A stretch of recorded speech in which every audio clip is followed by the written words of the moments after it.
संसार के कई अन्य पश्चिमी देशों की तर्ज पर भारत भी अब ओपन सेक्स के खुले रास्ते पर है। जी हां, सुप्रीम कोर्ट ने अपने एक महत्वपूर्ण आदेश में कहा है कि वेश्यावृत्ति भी एक प्रोफेशन यानी पेशा है।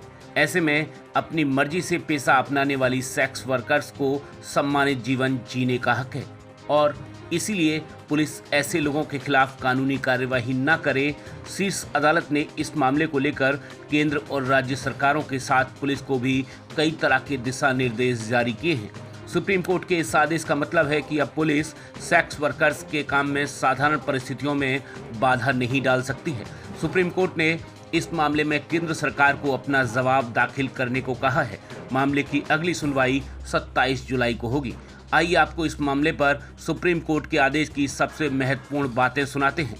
एससी ने इस मामले में स्पष्ट कहा है कि वेश्यावृत्ति एक पेशा है और सेक्स वर्कर्स कानून के तहत सम्मान और समान सुरक्षा की हकदार हैं।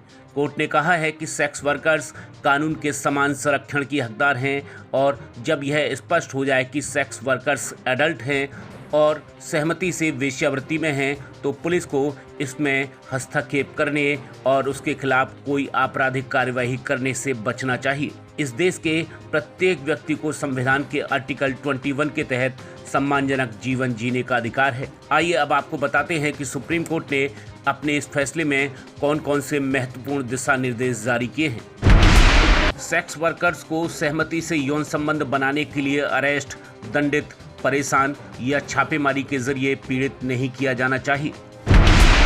सुप्रीम कोर्ट ने कहा है कि वेश्यालयों पर छापे के दौरान सेक्स वर्कर्स को अरेस्ट, परेशान नहीं करना चाहिए और उन पर जुर्माना नहीं लगाना चाहिए, क्योंकि स्वैच्छिक रूप से सेक्स वर्क अपराध नहीं है, केवल वेश्यालय चलाना गैरकानूनी है।